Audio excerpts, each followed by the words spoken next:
तो आज हम और एक टॉपिक लेके आए हैं साइंस जर्नी की तरफ से, oldest culture of India. We need to find this out कि ओल्डेस्ट कल्चर इन इंडिया। काफ़ी काफ़ी लोग हैं हमारे हिंदुस्तान में जो बोलते हैं कि Hinduism is the oldest culture because वो त्रेता युग से आ रहा है। किलोमीटर सॉरी लाखों लाखों युग के है ना, ईयर्स आफ्टर ईयर्स ये झेल रहे, मतलब साबित कर रहा है कि ये हो रहा है वो हो रहा है, उसी से सब ब्रांचेस बन रहे हैं, सब वही दिया है, सब उसी का देन है। तो हम लोग थोड़ा उसका फैक्ट्स देखेंगे, थोड़ा हम लोग उसको साइंटिफिकली उसको प्रोवोक करेंगे उसके आइडियाज़ को। Let's begin. ये सीरीज भी बहुत इंटरेस्टिंग होने वाला है। इसके वीडियोस अभी तक नहीं आए, जब वीडियोस आएंगे तो लाइक करो, सब्सक्राइब भी करो, comment share, do all the stuffs boys. So if you are watching it as a Hindu, और अगर आप मानते हो कि आप हिंदू हो, तो आप थोड़ा इसको as a pinch of salt लेना, थोड़ा सीखने का कोशिश करना, थोड़ा एविडेंसेस लेना, जो साइंटिफिक एविडेंसेस है उसके ऊपर जाना। का बोली बोली कथाई में मत जाना। अगर आपका दादा ने बोला है, आपका दादी ने बोला है, अम्मा ने बोला है, उनको भी नहीं पता है ना, उनको भी तो घोट के पिलाया गया है, तो आप भी घोट के पी रहे हो। तो आप थोड़ा पिंच ऑफ सॉल्ट से लेना, but still try to see कि does it fits your mind और नॉट। लॉजिकली अगर फिट करता है then try to question is the only thing that you can do, and try to find the answers. उसी से हमें मिलता है एनलाइटमेंट ब्रोज। तो इंग्लिश वाला मैं टाइटल पढ़ देता हूँ ऑब्वियसली, बिकॉज मेरा हिंदी तो काफ़ी अच्छा है, ऐसे आपको पता ही है। तो इसलिए I am gonna start read the English title once more. Oldest culture of India, science journey. क्या छुपाया क्या छुपाई जाती है। देखो, जो छुपाया जा रहा है, जो चोरी करता है उसका चोरी पकड़ा जाता है, और चोरी पकड़ा जाने से उसको थोड़ा तो लगता ही है, राइट ना।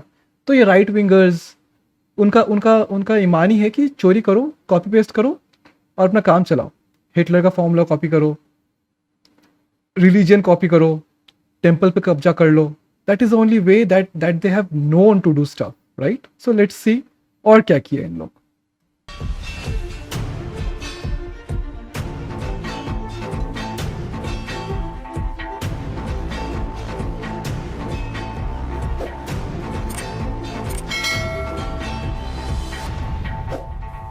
Subscribe guys, subscribe to Science Journey if you like the video, subscribe to me if you like the review, and like, comment, share, subscribe. We're gonna do this.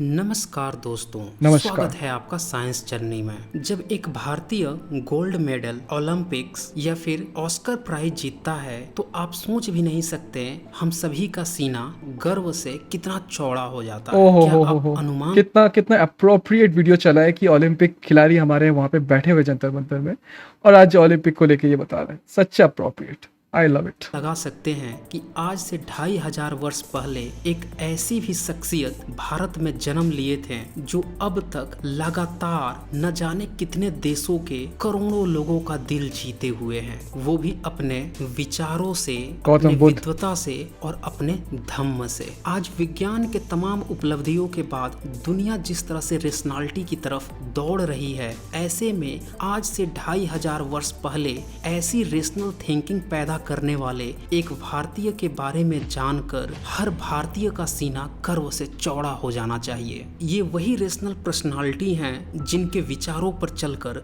70 से ज्यादा विश्वविद्यालय भारत में लगातार ज्ञान विज्ञान का प्रचार पिछले 2000 सालों में करते रहे और भारत विश्व गुरु का तमगा पहनते आया। यह वो पर्सनालिटी है जिन्हें light of true meaning of विश्व गुरु क्या है, क्या था हमारे पास। ये जो विश्व गुरु जो हम बनना चाहते हैं वो already is a copy paste right now. So किस चीज़ का कॉपी पेस्ट है, देखो। एशिया कहा गया, लेकिन आज उनके ही देश में उन पे भी कुछ तरह के सवाल आए दिन उठाए जाते रहे हैं। 2020 में उनका बर्थ डेट बुध पूर्णिमा 7 मई को पड़ रहा है। ऐसे में उन पर कई तरह के सवाल जो खड़े किए जाते हैं, जैसे कि भारत की मूल संस्कृति क्या है। इस तरह के सवालों का जवाब इस वीडियो में दिया जाएगा। वीडियो में अंतिम तक बने रहें, आज आपको बहुत कुछ जानने को मिलेगा। दरअसल कौन सी संस्कृति पुरानी है, इसको पहचानने के लिए हमें पुरातात्विक साक्ष्यों, समकालीन नोट्स और इनके वेरिफिकेशन से जो भी तथ्य उभर कर आते हैं, जो भी बेस्ट पॉसिबल निष्कर्ष निकलते हैं, वही सत्य के समान होता है। सत्य अडिग होता है और झूठ लगातार फेक न्यूज प्रचारित करते रहता है। भारत के इतिहास को अच्छी तरह से समझने के लिए इसे मोटे तौर पे 5 भागों में बांट सकते हैं। फर्स्ट है सिंधु सभ्यता से पहले का काल, दूसरा है सिंधु सभ्यता का समय, तीसरा है अंधकार काल, चौथा है बुद्धा काल और पांचवा है ब्राह्मणवादी काल। सिंधु सभ्यता से पहले की जो सभ्यताएं हैं उसके बारे में बहुत ज़्यादा डिटेल्स नहीं पता है। सिंधु सभ्यता जो कि 1818 में पहली बार खोजी गई थी, इसके 6 प्रमुख शहर अब तक पाए गए हैं, जिसमें से मोहनजोदाड़ो, हड़प्पा, गढ़वारी माला, धौलवीरा, राखीगढ़ी और कालीबंगन। तीसरा है अंधकार काल। यह वो काल है जो सिंधु सभ्यता और बौद्ध काल के बीच की है। यह काल सबसे ज्यादा विवादित है क्योंकि इसमें यह तो प्रचारित किया जाता है कि यह वैदिक काल है, आर्यों का काल है, लेकिन पुरातात्विक प्रमाण पे यह आसमान देखने लगते हैं। मसलन आज का ब्राह्मण धर्म मानने वाला व्यक्ति मंदिर जाता है, लेकिन भारत में मंदिर के प्रमाण इस अंधकार युग में नहीं मिलते। कर्म कांड का भी कोई प्रमाण नहीं मिलता, न कोई यज्ञ और हवन कुंड का मिलता। उत्खनन का इतिहास कहता है कि इस अंधकार काल में प्रचारित तथाकथित वैदिक संस्कृति का कोई भी नगर, गांव, मकान वैदिक अनुयायी का शासक या उसका किला, उसका राज्यादेश, मुद्रा, सील, अभिलेख। रेफरेंस वैदिक युग का घालमेल Samayak publication is a good book जो ये सारे घालमेल को उजागर करता है। मृदभांड, लिपि, विदेशी यात्री का यात्रा वृत्तांत जैसे बातों का मिलना अभी तक कतई सिद्ध नहीं हुआ है। हाँ, WhatsApp university, Wikipedia university, social media university पे लगातार फर्जी के फेक न्यूज फैलाए जाते रहे हैं। इसके बाद से बुद्धा काल। बुद्धा काल में सारे प्रमाण, शासकों के प्रमाण, वंशों के प्रमाण, शिलालेखों के प्रमाण, नगरों, विदेशी और देसी के लिखित नोट्स के प्रमाण मिलने शुरू हो जाते हैं। खास बात यह है कि हर्यक वंश, नागवंश, नंद वंश, मौर्य वंश में न तो किसी तरह की वर्ण व्यवस्था का प्रमाण मिलता है, न ही किसी तरह के यज्ञ हवन या फिर किसी भी तरह के संस्कृत वेद का भी प्रमाण नहीं मिलता, और न ही किसी ब्रह्मा, विष्णु, रामकृष्ण का कोई प्रमाण मिलता है। हाँ, बौद्ध स्तूप मिलते हैं और पहली सदी से बौद्ध मूर्तियां भी मिलनी शुरू हो जाती हैं। फिर इसके बाद पांचवा है ब्राह्मणवादी काल। इस काल में बौद्ध मार्गियों का पतन हो जाता है और ब्राह्मणवाद का उदय होता है। इसमें 10वीं सदी के बाद तरह तरह के मंदिर बनने शुरू होते हैं। फिर बुद्ध के अवलोकितेश्वर बुद्ध की ही मूर्तियां अलग अलग देवता प्रचारित की जाने लगती हैं और वही मूर्तियां कुछ स्तूपों को मंदिर में कन्वर्ट करके भी दिखनी शुरू हो जाती है। और आज के भारतीय इसी 1000 साल के कर्मकांडी विचारों को ही अपना संस्कृति मान बैठी हैं। तो आपको क्या लगता है, आपकी संस्कृति कितनी पुरानी है? 1000 ईयर्स, 2500 ईयर्स, या फिर अंधकार काल, या फिर सिंधु सभ्यता? जो समझदार होंगे वो बुद्धा काल को ही अपना वास्तविक संस्कृति मानेंगे क्योंकि इसमें किसी भी तरह के सबूतों का। तो हिंदूज आर बेसिकली जो वो वैदिक काल जब चालू होता है तो वो पता चलता है कि जो ब्राह्मण्स थे वो आर बेसिकली चोर, लुटेरा of all the Buddhist civilisation का बेसिकली उन लोग कत्ल किया, राइट? तो they are the killers. So इसीलिए फारसी लैंग्वेज में हिंदू को एज अ गाली लिखा गया, चोर और छक्का लिखा गया, और उसी को आज हम लोग मानते हैं कि हम लोग हिंदू हैं। अभाव नहीं दिखता, चाहे वो शिलालेखों के हों, देसी विदेशी नोट्स के हों या फिर कोई अन्य पुरातात्विक प्रमाण। लेकिन अगर आपको बचपन से ही पीढ़ी दर पीढ़ी भारत की मूल सम्यक संस्कृति के प्रति नफरत करना सिखाया गया हो, बौद्धों को बुद्धू कहना सिखाया गया हो, देवान प्रिय को मूर्ख बताया गया हो, बुद्ध की पत्नी भद्द को भद्दा कहना सिखाया गया हो, माइथोलॉजी रामायण में बुद्ध को तथागत नास्तिक कह के चोर तथा दंडनीय समान बताया गया हो, तब आपकी आंखें देखो, these are the facts। ये गीता के पेजेस है, राइट? सो डोंट से कि ये बनाया चीज है।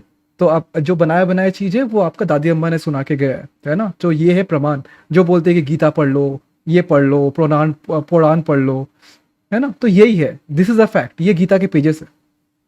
कुछ ऐसा तलाश करने लगेंगी कि यार कुछ ऐसा मिल जाता कि बौद्ध काल से पहले भी हम खुद को स्थापित कर लेते हैं। यह साबित कर देते हैं कि आज के जो मंदिर हैं, जो तरह तरह की मूर्तियां हैं, जो धर्म ग्रंथ हैं, ये काफी पुराने हैं। फिर आपके पास दो ही रास्ते बचते हैं, एक तो फेक न्यूज फैलाओ बिना सिर पैर की, जैसे कुछ लोगों ने फैला दिया है कि वेद सीधे 1 अरब 96 करोड़ वर्ष पुराना है। अब तमाम उत्खनन के प्रमाण, इंसान के होने के प्रमाण या किसी जीव जंतु के होने के प्रमाण, डायनासोर कब आए गए प्रमाण, ये सारे प्रमाण एक तरफ हो जाते हैं और यहाँ से गपोड़ लीला शुरू हो जाती है। गपोड़ लीला, विज्ञान टपकने।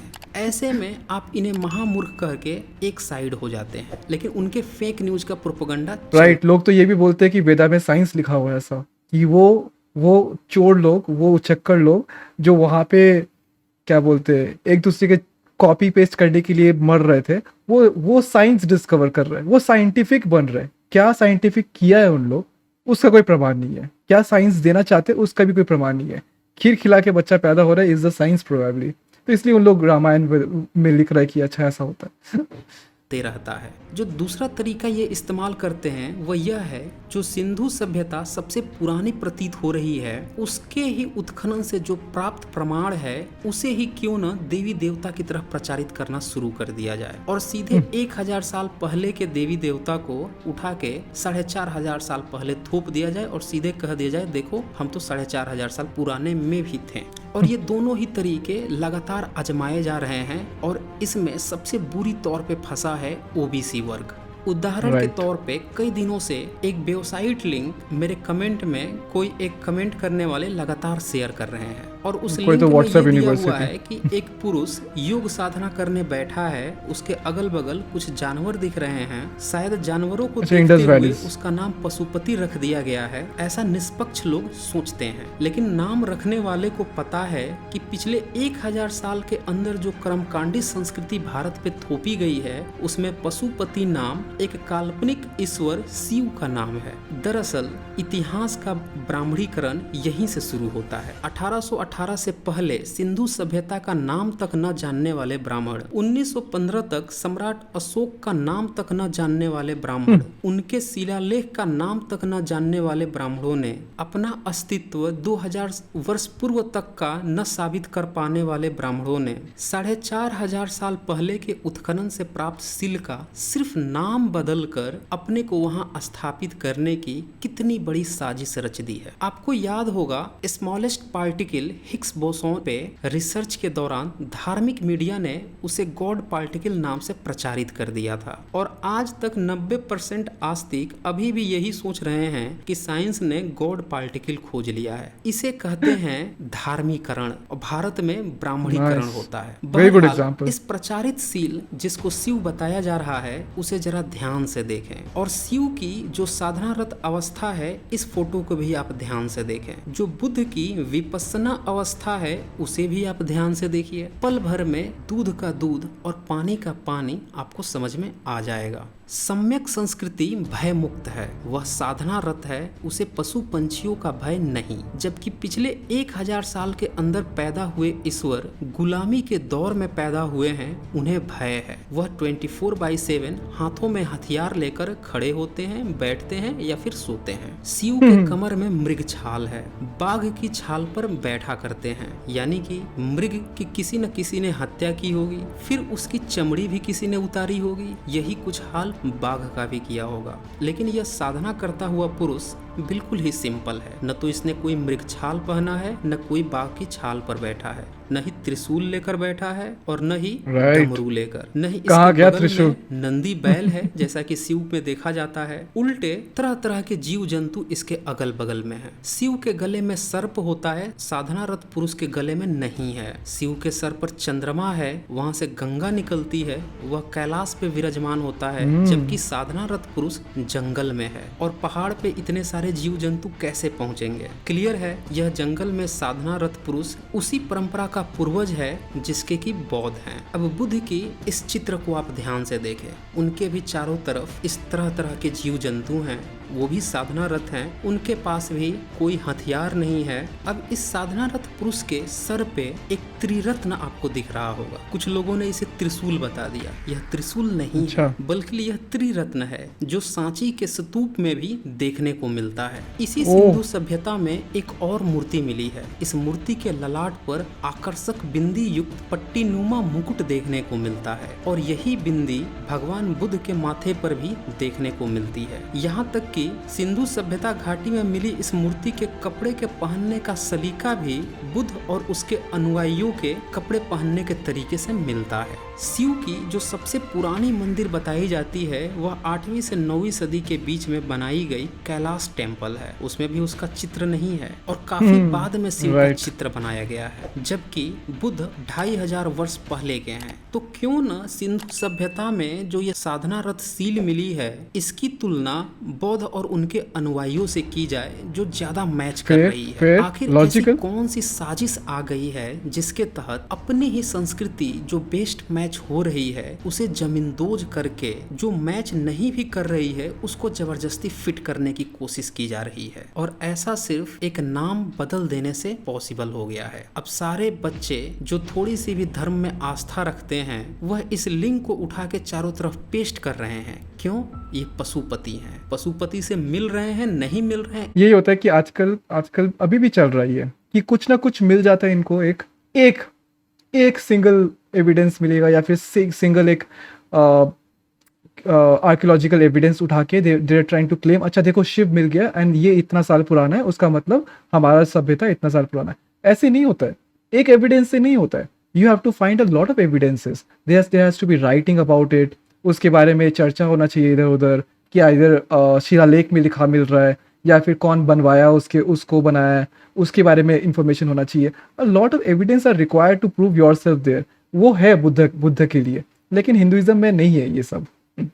मतलब प्रूफ नहीं है कि वो इतने साल पहले एग्जिस्ट करता है। इट जस्ट 800,000 years पहले they have established themselves by killing the Buddhist in India, और भगा दिए इंडिया से। इससे कोई मतलब नहीं है, बस पेस्ट किए जा रहे हैं। लेकिन अब तो आपको समझ में आ गया होगा कि यह सील की संस्कृति ही बौद्ध संस्कृति में आ रही है, अर्थात कि सिंधु सभ्यता खत्म नहीं हुई थी, बल्कि वही संस्कृति चली आ रही थी। इसी तरह से आए दिन ब्राह्मणवादी मानसिकता के तथाकथित धार्मिक प्रचारक एक सिक्के जिसपे कि राम, सीता, लक्ष्मण की फोटो बनाकर सिंधु सभ्यता के नाम पर प्रचारित करते रहते हैं। अनेक वेबसाइटों ने ये कितना फेक लग रहा है, ये कितना फेक लग रहा है, पता नहीं ये फेक है कि नहीं। लग तो रहा है ये फेक है, हाँ एकदम ही फेक लग रही है। हनुमान सब डाल दिया इसने, फुल फेक है। इसकी फैक्ट चेकिंग की और यह पूरी तरह से फेक न्यूज निकली, क्योंकि राम, सीता और लक्ष्मण का पिछले 1000 वर्ष पहले किसी भी तरह का कोई प्रूफ ही नहीं है। कुछ तो ऐसे भी हैं जो फोटोशॉप करके हवन कुंड का प्रमाण व्हाट्सएप यूनिवर्सिटी पे लगातार प्रचारित कर रहे हैं। जरा सोचिए, जो सिंधु सभ्यता की ईंटें उठवाकर रेल लाइन पे पूरे बिछवा दिए थे, वो तो अच्छा हुआ कि एक अंग्रेज अधिकारी यह सोच के कि इतनी जल्दी रेल लाइन कैसे बन गई चेक करने पहुंच गया, तब उसे पता चला कि ये किसी सभ्यता को उखाड़ कर ईंटें ला रहे हैं। उसने ठेकेदारों को बुलवाया, उनके आकाओं को बुलवाया, ब्रह्मा के सृष्टि बनाने से धर्म को ढोते हुए आने वाले पीढ़ी दर पीढ़ी वालों को भी बुलवाया। सबको जैसे सांप सूंघ गया, मुंह खुल न पा रहा था। आखिर ब्रह्मा के सृष्टि निर्माण से लेकर आज तक के बीच में ये कौन सी सभ्यता नाक के नीचे से बस गई थी जिसका ये उल्लेख ही नहीं कर पा रहे थे। न किसी धर्मशास्त्रों में उल्लेख, न ही वे उसकी खुदाई में मिले लिपियों को पढ़ पा रहे थे। अब सोचिए ये कितनी हास्यप्रद बात है कि उनकी वंशजें आज बता रही हैं कि हमारे ऋषि मुनि सिंधु सभ्यता घाटी में यज्ञ और हवन करते थे। क्या आपको नहीं लगता कि देश की समस्या चुनौतियां नहीं बल्कि ये हैं?